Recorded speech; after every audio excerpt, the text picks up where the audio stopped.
বন্ধুরা, আমরা সকলেই জানি কিশমিশ আমাদের স্বাস্থ্যের জন্য উপকারী, কিন্তু কেন উপকারী তা আমরা অনেকেই জানি না। আজকে এই ভিডিওর মধ্যে আপনাদের বলবো কিশমিশের পুষ্টিগুণ কি কি, আমাদের শরীরে কোন কোন রোগভোগের ক্ষেত্রে খুব সুন্দর কাজ দেয়, কিশমিশ খাওয়ার সঠিক নিয়ম কি, অর্থাৎ কখন কিভাবে খাওয়া উচিত, কারা কিশমিশ খেতে পারবে না, ইত্যাদি ইত্যাদি। কিশমিশকে ইংরেজিতে বলা হয় রেজিন, এর বৈজ্ঞানিক নাম হলো ভিটিস ভিনিফেরা।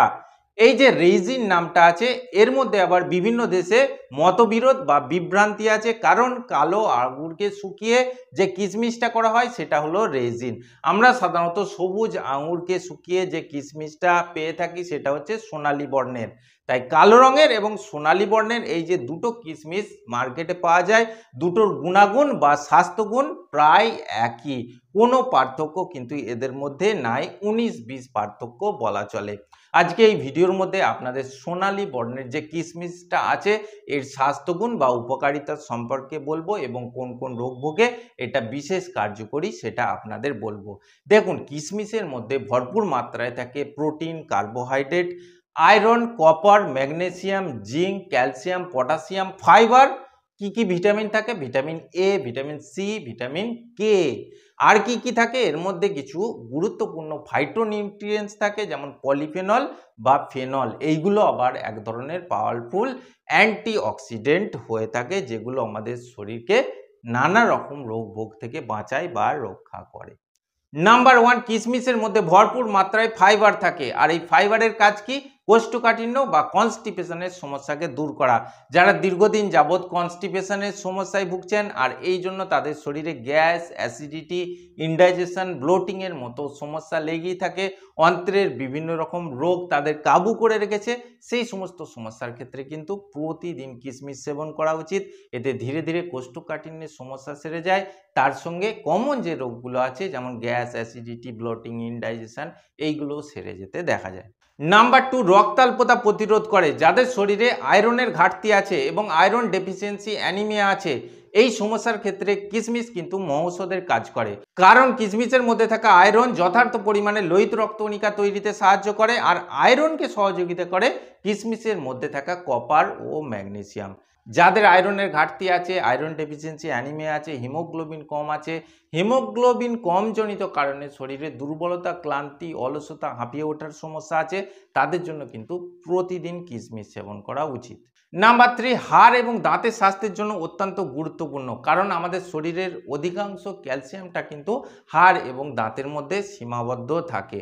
যাদের হাড় ভঙ্গুর হয়ে গেছে, দুর্বল হয়ে গেছে, দাঁতের এনামেল ক্ষয়ে যাচ্ছে, দাঁতের নানা রকম প্রবলেম শুরু হচ্ছে, কারণস্বরূপ ক্যালসিয়াম ডেফিসিয়েন্সি ধরা পড়েছে, তাদের জন্য কিশমিশ কিন্তু খুবই গুরুত্বপূর্ণ, কারণ কিশমিশের মধ্যে যথার্থ মাত্রায় ক্যালসিয়াম থাকে, যেটা আমাদের ডেলি নিডটাকে খুব সুন্দরভাবে পূরণ করে দেয়।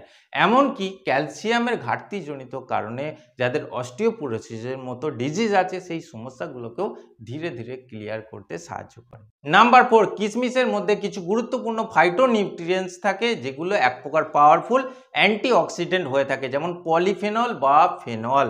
এইগুলো আমাদের শরীরে ফ্রি রেডিক্যালসগুলোকে সরিয়ে কোষ এবং ডিএনএগুলোকে ক্ষয়ক্ষতির হাত থেকে বাঁচায়, এমনকি আমাদের শরীরে অক্সিডেটিভ স্ট্রেসকে কমিয়ে বিভিন্ন রকম রোগভোগ থেকে আমাদের শরীরকে এবং শরীরের ভিতরে যে মেজর অর্গানগুলো আছে সেই অর্গানগুলোকে রক্ষা করে। বয়সকালীন বিভিন্ন রকম রোগ হয়ে থাকে, যেমন ডিমেনশিয়া বা অ্যালজাইমার্স ডিজিজ। এইগুলো সাধারণত ফ্রি রেডিক্যালস বেড়ে যাওয়ার কারণে এবং অক্সিডেটিভ স্ট্রেসের কারণে হয়। এই রোগগুলো থেকে খুব সুন্দরভাবে মুক্তি দেয় কিশমিশ, তাই ডেইলি বেসিসে অবশ্যই কিশমিশ সেবন করা উচিত। নাম্বার ফাইভ, ক্যাভিটি প্রতিরোধ করতে সাহায্য করে। 2009 সালের অক্সফোর্ড একাডেমির একটি জার্নাল থেকে জানা যায় যে কিশমিশের মধ্যে এমন কিছু ফাইটোনিউট্রিয়েন্টস এবং কম্পাউন্ড পাওয়া যায়, যে কম্পাউন্ডগুলো দাঁত এবং মাড়ির স্বাস্থ্যকে খুব সুন্দর এবং মজবুত রাখতে সাহায্য করে। মুখের মধ্যে কোনো জীবাণু বা ব্যাকটেরিয়া জনিত কারণে কোনো ইনফেকশন হলে সেটাকে দূর করতে সাহায্য করে। মাড়ির ফোলা ব্যথা থেকে আমাদের মুক্তি দেয়, এমনকি দাঁতের বিভিন্ন ইনফেকশন থেকেও আমাদের মুক্তি দেয়। ওভারঅল মুখ এবং দাঁতের স্বাস্থ্যকে খুব সুন্দর এবং মজবুত রাখতে সাহায্য করে। নাম্বার ফাইভ, আমাদের চোখের স্বাস্থ্যের জন্য অত্যন্ত গুরুত্বপূর্ণ। আমাদের দৃষ্টিশক্তিকে সুন্দর রাখার জন্য বা তীক্ষ্ণ রাখার জন্য, অ্যাটেনশন এবং ফোকাসকে ভালো রাখার জন্য কিশমিশ কিন্তু খুবই গুরুত্বপূর্ণ, কারণ এর মধ্যে পলিফেনল নামে যেসব অ্যান্টিঅক্সিডেন্ট পাওয়া যায় এবং vitamin A, carotenoids, beta carotene এই জাতীয় যে কম্পাউন্ডগুলো আছে সেগুলো আমাদের চোখকে ভালো রাখে, দৃষ্টিশক্তিকে মজবুত এবং তীক্ষ্ণ রাখতে সাহায্য করে। কিছু আনুষঙ্গিক উপকারিতার কথা বলবো। আমাদের শরীরের শক্তি এবং এনার্জি বৃদ্ধির জন্য কিশমিশ অত্যন্ত উপকারী, কারণ এর মধ্যে এনার্জি বর্ধক বিভিন্ন রকম ভিটামিন, মিনারেলস এবং অ্যান্টিঅক্সিডেন্ট থাকে। পুরুষদের ক্ষেত্রে যৌন শক্তি বৃদ্ধির ক্ষেত্রে রাতের বেলায় 1 গ্লাস গরম দুধের মধ্যে আধা কাপ মতো কিশমিশ কিছুক্ষণ ভিজিয়ে যদি সেবন করা হয়, সেক্ষেত্রে যৌন শক্তি বৃদ্ধি পাওয়া যায়, এমন অনেক সমীক্ষায় জানা গেছে। নাম্বার 3, উচ্চ রক্তচাপ নিয়ন্ত্রণের ক্ষেত্রে, কারণ কিশমিশের মধ্যে যথার্থ মাত্রায় পটাশিয়াম থাকে। এই পটাশিয়াম উচ্চ রক্তচাপের সমস্যাকে ব্যালেন্স করতে সাহায্য করে। এইবার আপনাদের বলবো কিশমিশ সেবনের সঠিক নিয়ম কি, কখন কিশমিশ সেবন করা উচিত, কতটা সেবন করা উচিত।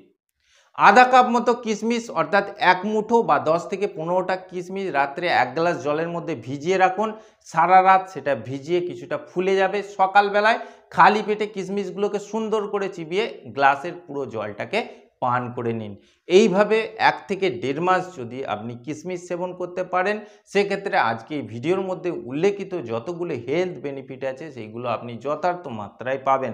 যাদের রক্তাল্পতার সমস্যা আছে, যাদের হাড় বা দাঁত দুর্বল হয়ে গেছে সেই সমস্ত ক্ষেত্রে, এমনকি শারীরিক দুর্বলতার ক্ষেত্রেও খুব সুন্দর কাজ দেয়।